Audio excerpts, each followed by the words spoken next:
So I'll start this fly by setting up the tail. The feather I'm going to use on the tail is a Wapsi chickaboo, grizzly chickaboo in a sand color. Anything in that color scheme that'll match with gold, that has a little bit of patterning to it to make it look like it's moving even when it's at rest, is a good choice. And for accent on the side, I'm going to add some gold. This is Mono Flash from Sportsman's Warehouse. I kind of like this stuff just because it's a little darker gold and it contrasts with the gold of the yarn that I'll use later. I've got 3/0 uni thread. Dressing this hook is really very simple. The hook I'm using is a short shank up eye stinger hook, really just like a octopus hook made by Matsuo Sickle. You could use a octopus style hook, or anything specifically made for stingers. So I'll take 2 of these. I like to match the 2 feathers together. You could splay them to the outside. I don't think it would make any difference really. Might give it a little more action. But the tail on this is just going to be a little puff of this marabou.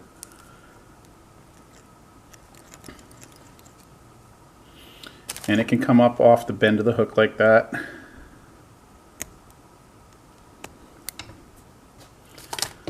And then to add the flash, I'll actually just double the mono flash or crystal flash, and lay it down both sides and wrap it forward so I get 2 strands on each side. Pull that material out of the way, clean up the eye, and just wrap over.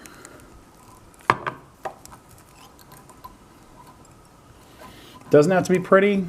A lot of this is going to be covered up once it's attached with the super braid at the end of the fly. I'm going to trim this crystal flash a tiny bit longer than the tail, and it's good to go. Hit it with a little bit of head cement, nail polish, whatever will do the trick to solidify those wraps, and the tail is done. For the connection between the sections of this fly, I use just generic braid in 30-pound test. Honestly, a lot of times I find this stuff in the river. So this is just a baggie of super braid that I've picked up out of the river. I'm sure it's at least 30-pound test, plenty heavy enough to set up an articulated fly. We'll go with the store-bought stuff for now. Cut a piece about 5 or 6 inches long. You can see how tough that stuff is. Just fold it in half, and to set up your tail, you're going to put this doubled piece through the eye of the hook. It can take some doing. I'm actually going to use a bobbin threader to try to do it in one go. Get that in the eye of the hook.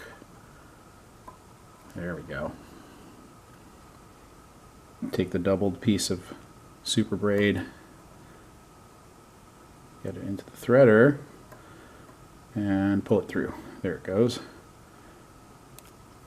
Then take the hook out of the vise and pass that loop right over the tail and the hook itself,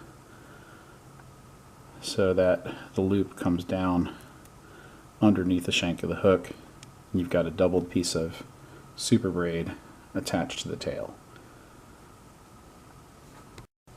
For the midsection, I'm just going to use a cheap Aberdeen hook that I picked up at Walmart. I'll be tying on the hook and then cutting the actual hook off so that all I'm using is the shank for the midsection of the fly. Start your thread near the bend.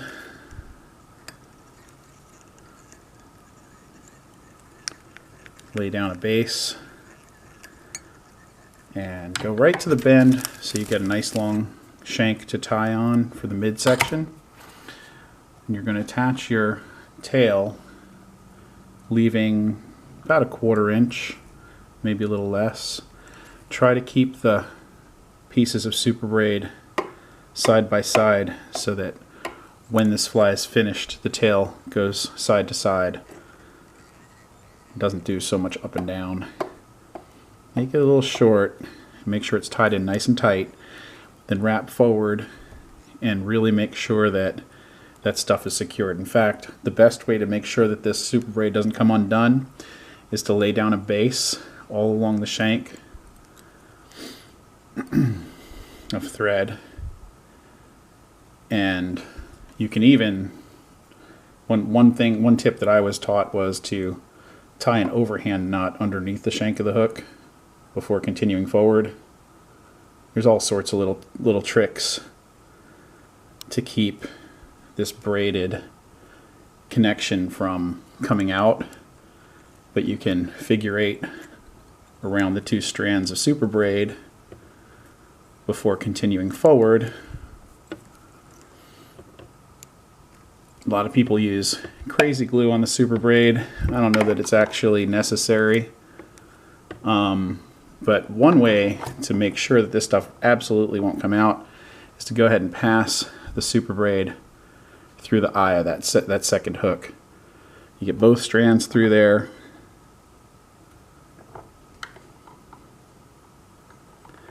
And keep them tight. You can lash down that super braid all the way up to the eye of the hook. I'm not doing a great job of that right now. I'm kind of going big open spirals just to get there. Make sure it stays down. Then pull it tight underneath and wrap that length down, going back towards the bend. Now, that alone should really hold that super braid in. So your tail, if you hook a fish on the tail hook, that braid's not going to break, and it's certainly not going to pull out. But you know, wrap it down good. Give it a couple layers of thread, nice and tight, and then go back to the bend to start the midsection. We're going to put some yarn on there. Before you do that, though, just for good measure, go ahead and hit it with a little head cement. You could use Zap-A-Gap or Crazy Glue. I don't know that it's really necessary. We've got enough thread on there that it's probably not pulling out. Now this stuff is the secret ingredient pretty much. It's a Hobby Lobby eyelash yarn called Gilt Eyelash, G-I-L-T. It's pretty inexpensive. You get an awful lot of it for about $3 or $4. And this is where I got the name Trout Junkie from. Years ago I tied something I called the junk food slider, showed it to a friend, and told him how many smallmouth I'd caught on it. And he said, well, I guess fish will eat any old piece of trash you throw at them. That night when I was eating at Wendy's, after having fed the fish these flashy things, I thought, trash, junk, I'm eating junk food, fast, convenient, flashy, not good for me, kind of like my fly. And the junk food slider was born. It's gone through a few incarnations, and now this is what I'm calling my Trout Junkie slider. You're going to take two strands of the yarn, match it up so that the nap of the yarn is going back towards the eye of the hook, and then hold it at the base and pull the material that comes off of that cord back. Use that tag right there to tie in the cord itself. Lash it down pretty good. Move forward to the eye of the hook. Leave a little space behind the eye of the hook to finish ahead. And then what you're going to do is kind of twist these two separate lengths of yarn to get the material all coming off on one side of both strands. This is the trick to this. You want to get as much of this material on that hook shank as possible. Wrap it at the same time, kind of pushing the fibers back as you go. And if you do it right, you almost overwrap the front piece of material with the back piece of yarn. And it just packs an awful lot of those fibers onto the hook shank. It ends up very similar to what you would get using a dubbing brush. The flash, and more importantly, I think, just the amount of water this pushes, the vibrations created from all that fiber in the water, is what first gets their attention. The flash, of course, seals the deal. They see that and they just can't beg off, and they nail it. I've tied with this stuff for a number of years. I've done this with using this material as a tail, and that makes a great smallmouth fly. But then a smallmouth will just crush that thing, grabbing the fly by the head just about every time. I found that the big brown trout like to maim the fly first. They'll hit a sculpin and tear up its tail, and then when the minnow is injured, they'll circle back around and grab it later. So they short strike on something that doesn't have a tail hook. Separate the materials out once I get to the eye of the hook. Take a couple loose turns and pull to make sure it stays tight. I'm going to kind of post it up to get it away from the eye of the hook. And then snip the excess. Build up a little bullet-shaped head here. Just pin down any loose fibers right behind the eye of the hook, whip finish, and I'll hit it with a little head cement. And there's the midsection of the fly. So at this point, I don't know, it sort of looks like a crazy overdressed yarn woolly bugger or something like that. Take that off there. Hit it with a little nail polish. Okay, and there it is. Now, I don't want this great big hook here. All I want is the shank of this hook. So I'm going to move all those materials out of the way. Take a pair of wire snips, or here I'm using my needle nose pliers with the cutter. Get it right down against the shank, and hopefully it doesn't shoot too far away. And there is the back part of the fly, 2 sections. The tail swings independent, and we'll be attaching this to the head so that the whole thing is articulated in 2 places and has really nice movement in the water. The hook I use for the head is a stainless steel SS15 Gamakatsu in a size 4. It's nice and strong and super sharp. First thing I do before I start the head, I need to attach my end section. And I hadn't noticed before, really mentioned this before, but you can see that super braid on the tail connected to the midsection. When this is in the water though, this is all going to stream back and cover that up. The fish will never notice that there. To attach the super braid, I already looped it through the midsection. Again, lay down a base on your hook shank. Come right back to the bend, as far back as you can. Okay. And I like to tie these. This hook will ride point up, so I'm going to just put it on so the trailer hook rides point down. In this case, it's up. So put it not too far off the bend of that first hook. I may just adjust that a little closer to the hook. Just need enough of that super braid so this swings free. And I'm going to wrap that all the way up to the point at which I tie in the clouser eyes. I call this a slider. A lot of people would call it a sculpin these days, or a muddler. I call it a slider because the first time I saw this style of fly tied was a pattern by Tim Borski. It was his bonefish slider. It's the first time I'd seen lead eyes or brass eyes used under deer hair. So I do consider these more or less to be sliders. They're sort of neutral buoyancy. They fish great on a sinking line because they just plane and stay right where you want them. Now I realize I just said it stays right where you want it. I guess what I meant by that is it doesn't pop back to the surface like a high density slider that might dart under and wobble, and it doesn't nosedive like a clouser. It planes and stays at exactly the same level in the water, just like a minnow or a fish with an actual swim bladder. So it's sort of like the fly rodder's answer to the neutral buoyancy plug in bass fishing. Anyway, I'm going to put the clouser eye on. This eye is a gold plated brass eye with round ends that I pick up at flyshack.com online. It's 4.5 millimeter size. You can experiment with lead or brass and different sizes of eye to get the action you want and the amount of sink and neutral buoyancy that you want. But I always go 8 wraps at least in each direction and 8 to 10 wraps around the base to draw the thread in around the eyes. Once I'm done, I'm going to take this over the top of the eyes and tie it in nice and tight right behind the eyes. So the eyes are tied in tight. The material here, the braid, is wrapped forward and back, and that should be enough to anchor that braid on for just about any fish. No fish will pull that out. If you really wanted to go nuts, you could go through the eye of the actual head hook too, to make sure that it absolutely doesn't come out ever. But I find that works just fine. I hit it with a little cement. I'm going to go right back to the tie-in point, and at that point that's where I'm going to start adding deer hair for the head. So to match the gold, I actually used just a natural tan deer hair.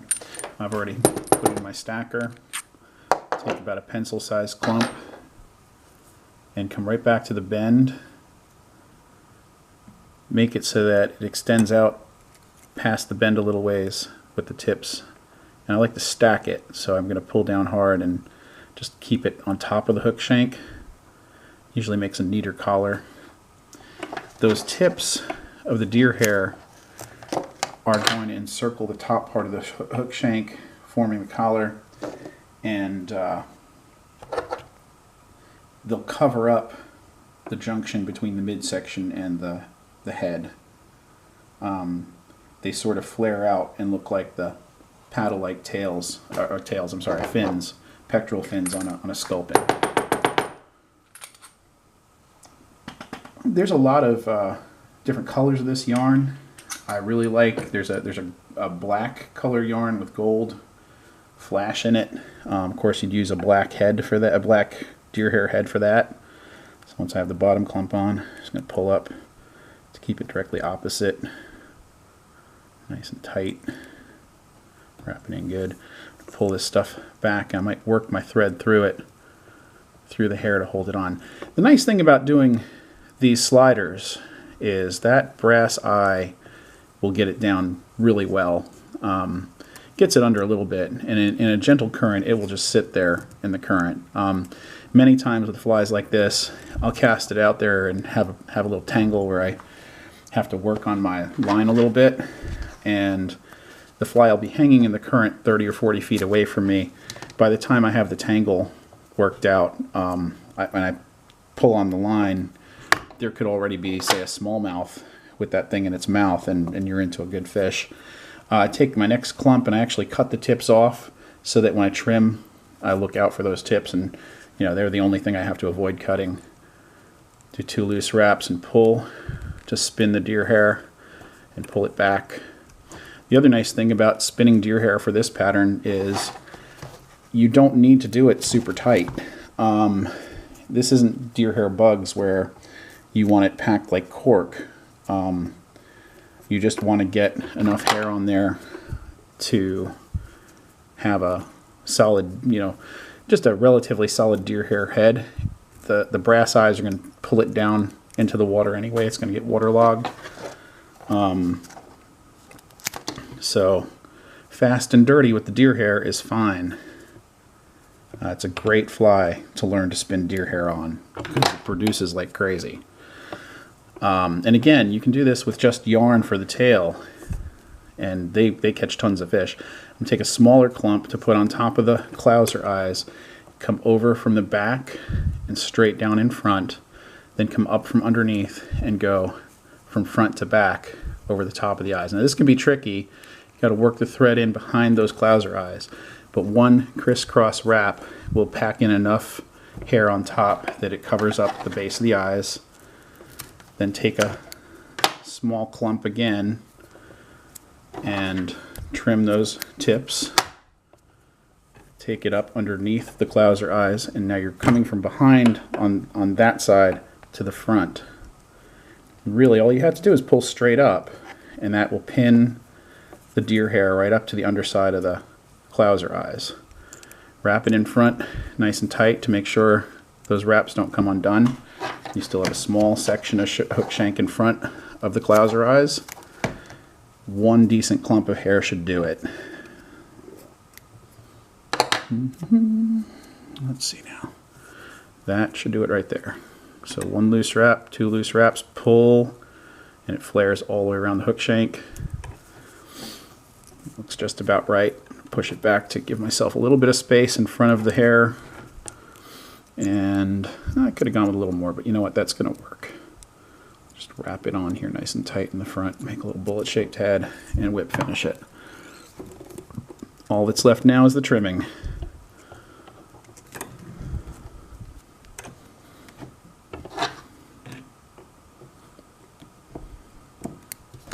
Now I'm sure I don't have to tell you guys this, but just to stay in the good graces of your spouse, your significant other, you might want to do this outside. So just find that hook, that head hook, and hold on to it like so. Open your scissors up pretty wide and separate out those natural tips from the stuff that you clipped on the rest of the head. Get in here into a flat cut right up along those clouser eyes. Just flatten the top of the hook shank. This, of course, when this is in the water, this is going to be the bottom of the fly. Then turn it over and take a cut sort of right along the spear of the hook, right in line with the from the bend to the point. Notice I actually left a little bit of hair protruding past the point of the hook. That can be really useful because it makes it more or less weedless. Then take and separate out those tips again. Go to the sides and angle them down in sort of a bullet shape. I do a straight cut first to make this a triangle. Just sort of a triangular shaped box. Okay, so finish that triangular box, clipping to a point at the eye of the hook, like so, more or less even. And then take the top and just round it down. Round the edges. You can leave a little bit of the hair protruding past the point of the hook and just kind of trim it down to a bullet shape. It'll help it get under if you fish it without a sinking line. This will sink slowly in still water. If it's held against the current, it should stay a few inches under and just plain there. Kept under constant motion though, constant, repeated strips, it'll just kind of hang in the water. That's pretty much it. A couple of straight hairs here. Trim job doesn't have to be perfect. It doesn't have to be spun especially tight either. The nice thing about using deer hair is not only does it make the fly swim a little more naturally, when the fish grab it, it crushes a little bit. In any case, that is the completed fly, and in the water with the two articulations in it, it will really wobble side to side nicely and get a nice swimming action. That fiber emits vibrations and plenty of flash. This fly works in all water conditions. I really like the black with gold flash accent for stained water. I hope you get a chance to try to tie one of these. It's a lot of fun. If you don't feel like tying them, they are for sale on the website franksflyarts.com. Thanks for watching.